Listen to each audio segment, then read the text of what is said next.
Assalomu alaykum. Bugungi darsimiz nafas olish sistemasi bo'lib o'tadi.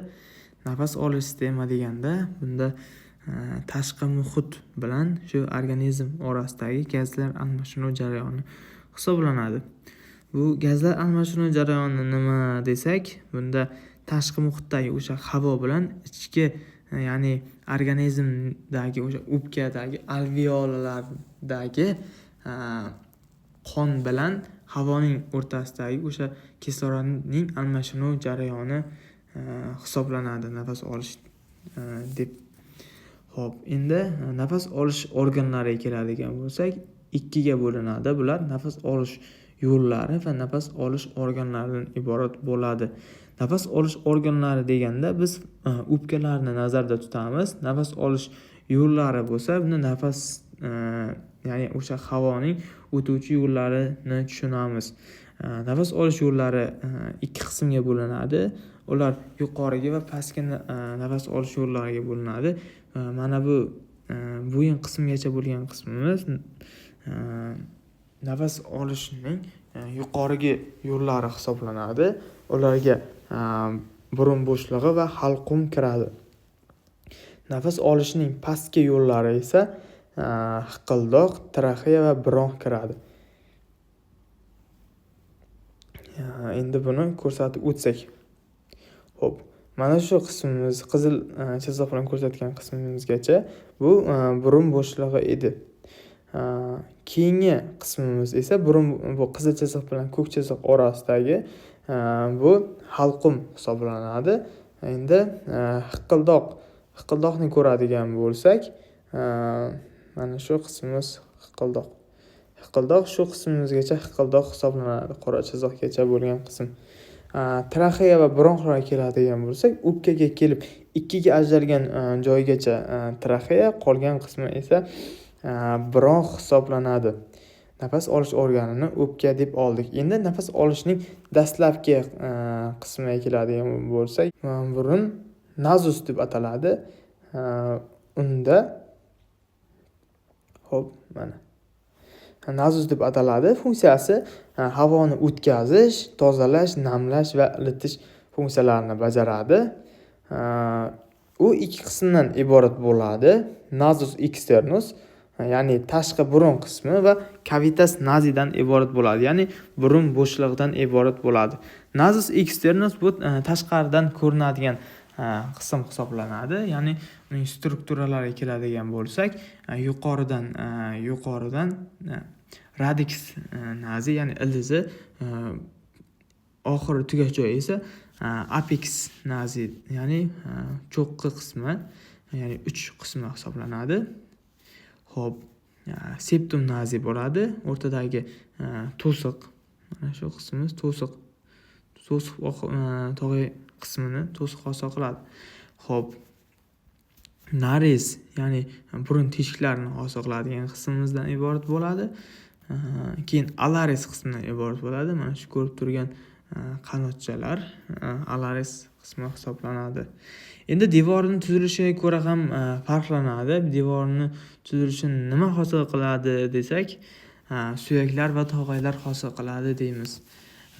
Nasus osseus va nasus cartilaginous. Nasus osseusga keladigan bo'lsak, nasus osseus bu os nazali, ya'ni burun suyaklari va processus frontalis maxillaris, ya'ni yuqorgi jag'ning processus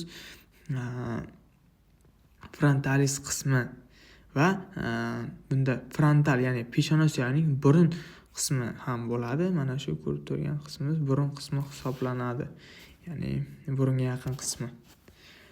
Shu qismimiz nasus osseus strukturasini hosil qiladi. Endi nasus cartilaginous keladigan bo'lsak, nasus cartilaginous bu ya'ni tog'ay qismi hisoblanadi. Uning qismlariga keladigan bo'lsak, katta qismini lateral nazi hosil qiladi, ya'ni lateral tog'ay hosil qiladi.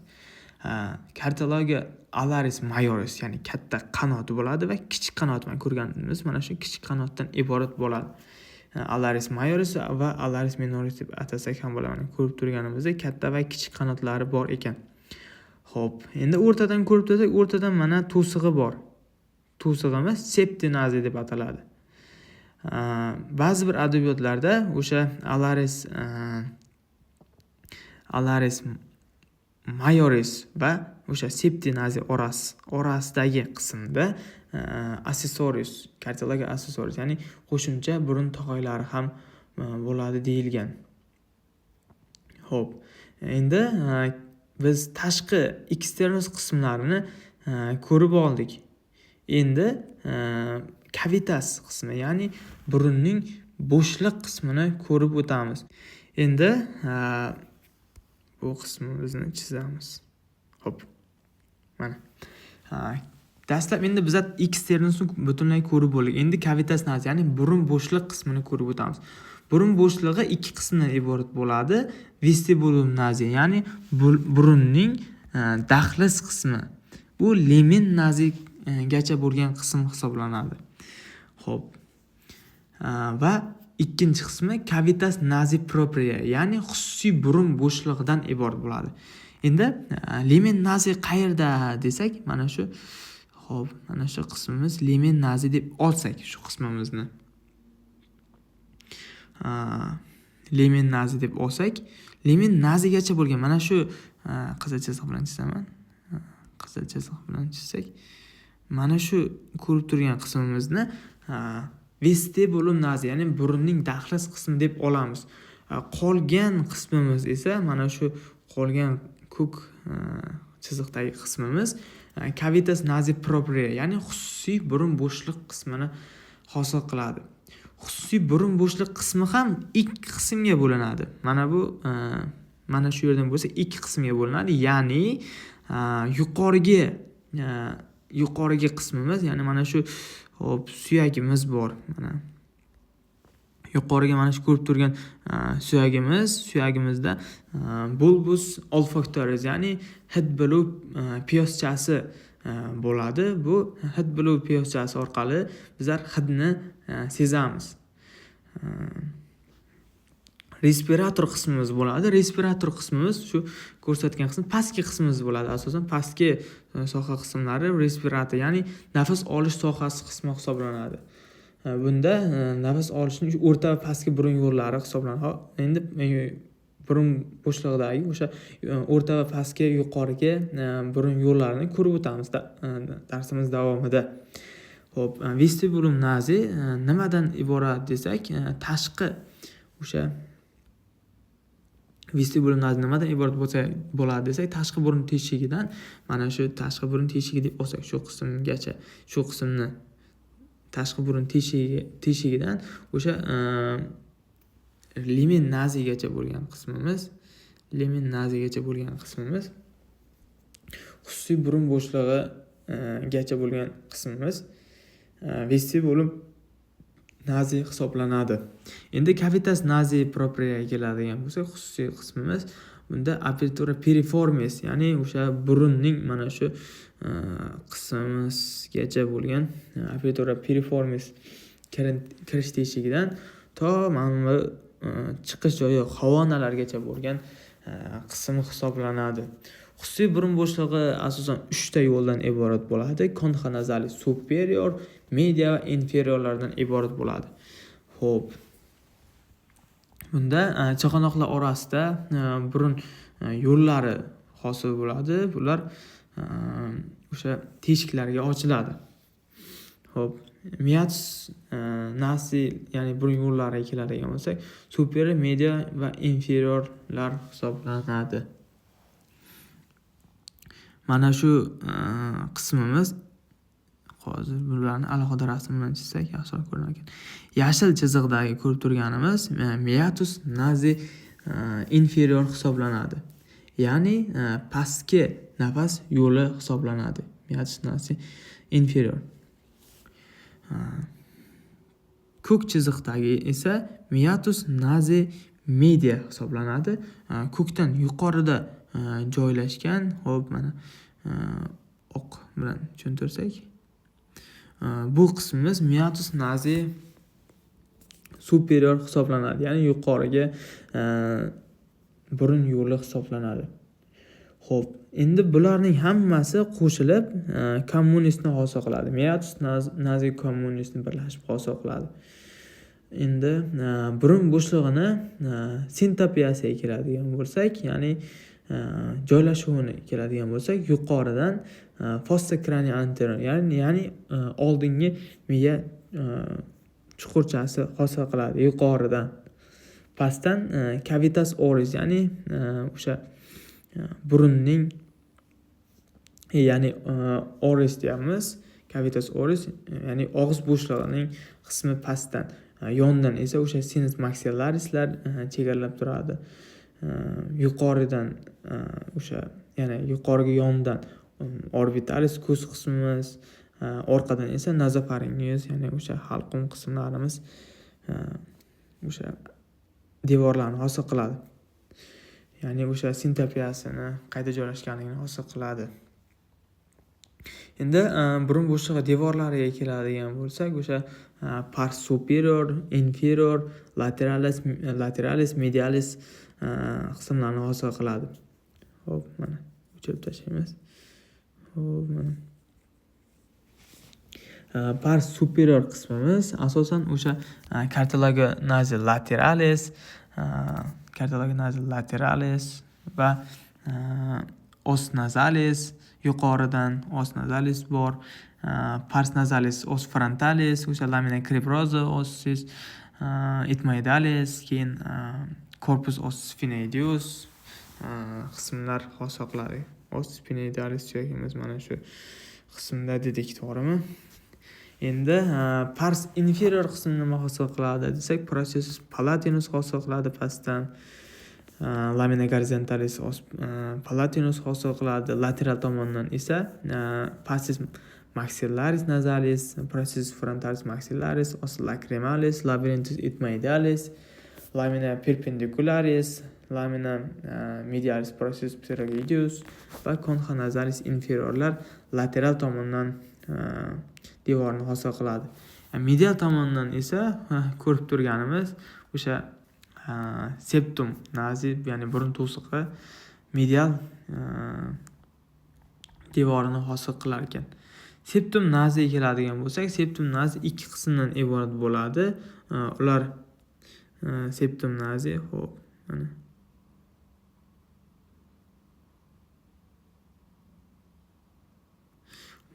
mana shu qismni septum nazi deymiz. Septum nazi ikki qismdan iborat bo'ladi. Pars osseus, ya'ni suyak qismimizdan iborat bo'ladi. Pars osseus va pars cartilaginous, ya'ni tog'ay qismdan iborat bo'ladi. Osseus qismini nima hosil qiladi desak, o'sha vomer, ya'ni dimoq suyagi va lamina perpendicularis os etmoidalis va crista nasalis suyaklar hosil qiladi. Pars cartilagini, ya'ni tog'ay qismini nima hosil qiladi desa, cartilago, pars membranica, ya'ni o'sha burun dahlizidagi o'sha nares orasidagi pardali qism, pars cutaneous, ya'ni tashqi tomonda o'sha ko'rinadigan o'sha to'siqni qoplaydigan o'sha teri qismi pars cutaneous deb ataladi. Sinus paranealis, ya'ni o'sha burun atrofi o'sha bo'shliqlariga keladigan bo'lsak, asosan o'sha 4 ta sinusdan iborat bo'ladi. Burun bo'shlig'ida asosan sinuslariga keladigan bo'lsak. Shu yerdan ko'rinib turibdi ekan. Hozir dastlab birma-bir ko'rib chiqamiz. Sinus frontalis. Ko'rib turgan qismimiz mana shu qismimiz sinus frontalis hisoblanadi. Qizil ko'rsatak yashil ko'rinar ekan. Sinus frontalis qismi hisoblanadi. Yuqoridan keyin mana bu qismimiz sinus maxillaris qismi hisoblanadi. Sinus maxillaris mana yon qismini, burunning o'sha yon qismini hosil qiladi. Yonda joylashgan bo'ladi. Sinus sphenoidalis bo'ladi. Sphenoidalis mana shu qismimiz sinus sphenoidalis. Sinus etmoidalis bo'ladi. Mana shu ko'rib turgan qismimiz sinus etmoidalis. Etmoidal suyakning o'sha porachalaridan, o'sha teshchalaridan o'sha kirib to'planib qoladigan o'sha sinus, ya'ni bo'shliqli qism hisoblanadi. Keyin cellula etmoidalis deb ataladi o'sha qismimiz. Cellus etmoidalis anterior va medialis bo'ladi va posterior bo'ladi. Anterior va medialis sinus meatus nazi mediaga ochiladi. Ya'ni o'sha dastlab aytdik-ku, dastlab meatus nazi superior, medius, hop, inferior dedik. Mana. Hop, sinuslarni yozamiz endi. Sinuslarni dastlabki mana frontal bor edi. Biz frontal sinusimiz va o'sha gaymar bo'lsa, gaymar edi, ya'ni maksillar sinuslarimiz, frontal va maksillar sinuslarimiz meatus nazi mediusga ochiladi. Mana shu ko'rib turgan qism mana shu mediusga ochiladi. Bu yerga kelib ochiladi. Maxillaris dastlab birinchisi maxillaris va frontalis mediusga ochilar ekan. Mana mediusga ochilar ekan. O'sha sinus sphenoidalis qayerga ochiladi desak, sinus sphenoidalis ya'ni mana shu sinus sphenoidalisni shu qism dedik, to'g'rimi? Sinus sphenoidalis qayerga ochiladi desak, meatus nazi superiorga. Ya'ni o'sha yuqoriga yo'lga ochiladi. Cellula etmoidalis ya'ni o'sha katakchalik etmoidal suyakning sinusi anterior va medialga ochiladi. Anterior va medial, shuni eslab qolsak, anterior va medial qismimiz meatus nazi mediaga ochiladi. Posterior esa meatus nazi superiorga ochiladi. Bular yaxshi tushunarli bo'ldi deb o'ylayman. Endi laringes, ya'ni hiqildoqqa keladigan bo'lsak, hiqildoq qismimiz asosan o'sha og'iz apparati hisoblanadi, og'izdan keyin joylashgan. Xo'p, hiqildoq o'sha laringes deb ataladi. Uni o'sha galatotopiyasiga keladigan bo'lsak, o'sha bo'yin sohasida joylashgan bo'ladi. Biz dastlab aytgan edik, o'sha bo'yin qismida joylashgan yuqoriga nafas yo'llari dedik, bo'yindan yuqorida joylashgan. Bu qismimiz nima deb ataladi? Bu qismimiz faringes deb ataladi. Ya'ni halqum qismimiz. Faringius. Esda qolish kerak. Bu qismimiz nima deb ataladi? Bu qismimiz laringes deb ataladi. Ikkalasini adashtirib yubormasligimiz zarur. Xo'p, aytdik, laringes hiqildoq deb aytdik. Hiqildoq og'iz apparati hisoblanadi. Galatotopiyasiga keladigan bo'lsak, bo'yin qismimizda joylashgan. Skletotopiyasi 2-4 umurtqalar ro'parasida joylashgan bo'ladi. 2 va 4 umurtqalar orasida. Hop, bunda o'sha ovoz yorig'i 5-o'sha ko'krak bo'yin umurtqasi ro'parasiga to'g'ri keladi. Hop, sintopiyasiga keladigan bo'lsak, sintopiyasi yuqoridan ko'rib turganimizdek, mana yuqorgi qismimiz til osti suyagi bilan, mana shu ko'rib turgan qismimiz til osti suyagi hisoblanadi. Mana shu qismimiz til osti suyagi bilan, pastdan esa pastki qismdan traxeya bilan davom etib ketadi. Mana ko'rib turgan qismimiz. Yon tomondan esa mana ko'rib turibmiz, o'sha yon tomondan arteriya, vena, o'sha qalqonsimon bez bilan o'ralgan bo'ladi. Orqa qismdan mana orqa qismimiz o'sha laringe, faringius joylashgan bo'ladi orqa qismimizda. Mana yana o'sha orqa tomondagi qismda. Hop. Bu sintopiyasini aytdik. Endi makroskopik tuzilishi. Makroskopik tuzilishi o'sha hiqildoq tog'aylari va bo'ylamlari, o'sha tog'aylarni asosan ko'rib o'tamiz bugungi darsda. Hiqildoq tog'aylarini. Hop, mana. Hiqildoq tog'aylarini bugungi darsda ko'rib o'tamiz. Hiqildoq tog'aylari asosan toq va juft tog'aylardan iborat bo'ladi. Toq tog'aylari asosan 3 ta bo'ladi. Bular cartilage T-radius, ya'ni qalqonsimon tog'ay, mana shu ko'rib turgan tog'ayimiz kardiologiya T-radius hisoblanadi. Qalqonsimon tog'ay. Keyingi tog'ayimiz kardiologiya epiglotika, ya'ni o'sha bizlar nafas olib, ya'ni ovqatni o'sha nafas yo'liga o'tib ketmasligi uchun asosan shu vazifani bajarish uchun bu tog'ay bizga juda muhim hisoblanadi.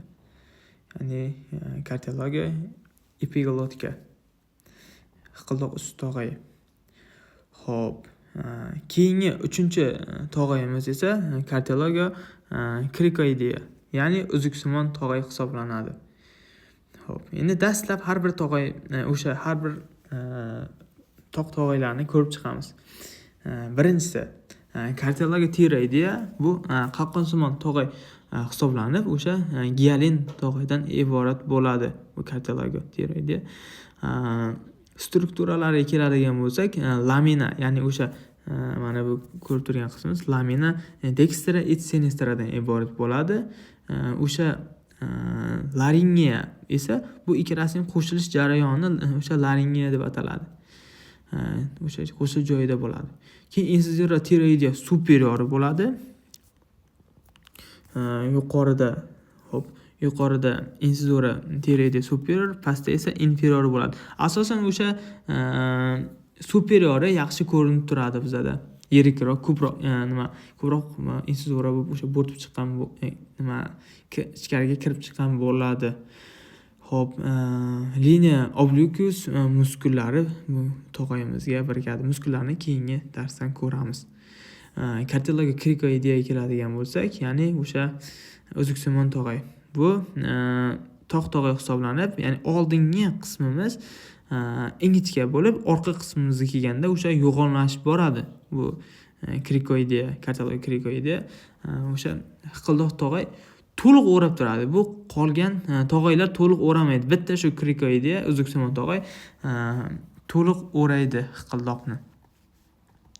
Bu lamina qismimiz mavjud bo'ladi. Oldingi qismimiz lamina. Xo'p, lamina qismimiz, orqa qismimiz esa arkus qismimiz. Ya'ni o'sha orqa qismimiz arkus hisoblanadi. Xo'p, endi buni yuzalari ham bo'ladi. Fasces articularis yuzalari bo'ladi. Fasces articularis arytenoideus, T-radius yuzalari bo'ladi. Xo'p, bu yuzalarni hammasini ko'rib chiqqandan so'ng bilib olsak bo'ladi. Ya'ni osonroq bo'ladi. Buni o'zingiz ham ko'rib olishingiz mumkin. Keyingi tog'ay keladigan bo'lsak, kardiologiya epiglotika, ya'ni hiqildoq usti tog'ayi hisoblanadi. Bu hiqildoq usti tog'ayi ikki qismdan iborat bo'ladi. Ya'ni bunda yaproq qismi va o'sha bandlik qismidan iborat bo'ladi. Yaproq qismimiz fasces lingualis qismi hisoblanadi. O'sha fasces lingualis o'sha bu tashqi tomondagi yuza fasces lingualis, fasces gluteus pastga qaragan yuza fasces gluteus hisoblanadi. Endi strukturalarga keladigan bo'lsak, aytdik, yaprog'i va bandidan iborat bo'ladi dedik. Xo'p, mana bu yaprog'i va bandi orasida bo'rtib chiqqan qismimiz ham bo'ladi. U tuber epiglotis deb ataladi. Endi juft tog'aylarga keladigan bo'lsak, juft tog'aylarimizdan boshlasak. Kardiologiya arytenoideya. Bu cho'michsimon tog'ay hisoblanadi. Ko'rib turgan tog'ayimiz cho'michsimon tog'ay hisoblanadi. Cho'michsimon tog'ay. Xo'p, bu gialin tog'aydan tuzilgan bo'lib, asosiy qismlari o'sha bazis va apex qismlardan iborat bo'ladi. Bazis qismimiz o'sha keng qismimiz hisoblanadi, ya'ni o'sha keng qismi apex uch qismi hisoblanadi. Xo'p, bazis qismida process vocalis, ya'ni oldingi tomonda o'sha vocalis ligamenti bo'ladi.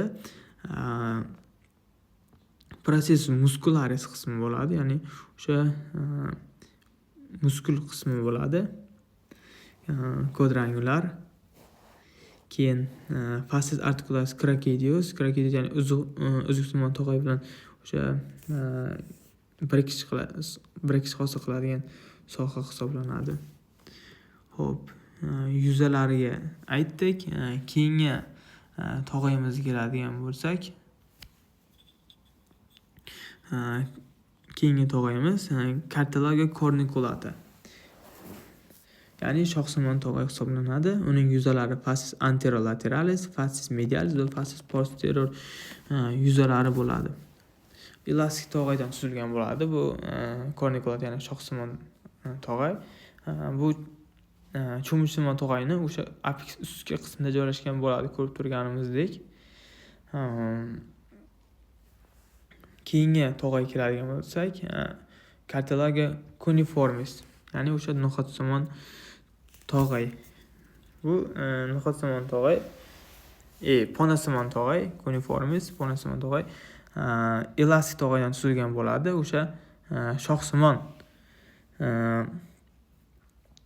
shoxsimon tog'ayni o'sha ustda shu bilan bo'g'im ligament hosil qilingan bo'ladi. Bu ko'rib turganimizdek hech qaysi tog'ay bilan bo'g'im hosil qilgani yo'q.